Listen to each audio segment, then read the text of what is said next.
In the name of Allah subhanahu wa ta'ala, the news headlines. The conclusion of Afghanistan-Pakistan talks with discussions on security and regional issues. 148 people martyred due to the recent heavy rains and floods throughout the country. And the United States on the verge of withdrawing from NATO treaty. Welcome to the news package. Thursday, the 22nd of Shawwal Muazzam 1447, the 20th of Hamal 1405, and the 9th of April 2026. The news details. Maulavi Abdul Qahir Bulkhi, the spokesperson for the Ministry of Foreign Affairs, stated that the official talks between the Afghan delegation and Pakistani side held in Urumqi, China, were conducted in a constructive atmosphere.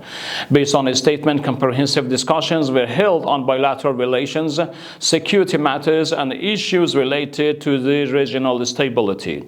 The statement further noted that the Islamic Emirate expressed its appreciation for China's hospitality and goodwill and voiced the hope that this process would foster confidence building, sustainable relations and mutual understanding, and strengthening the effective cooperation.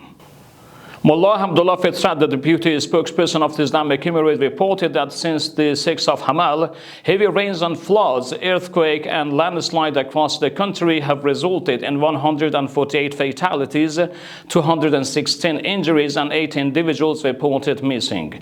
He added that disasters have completely destroyed 1,149 houses and partially damaged more than 5,000 others, while 366 kilometers of roads have also been affected. Maulid Fitrat further stated that the floods have devastated thousands of acres of agricultural land and a significant number of trees.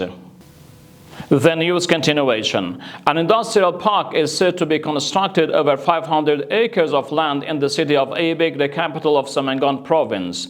The Minister of Agriculture, Irrigation and Livestock announced that, based on a high-level decree of the Amir al-Mu'mineen, 500 acres of land have been transferred to the Minister of Industry and Commerce for the development of the industrial park.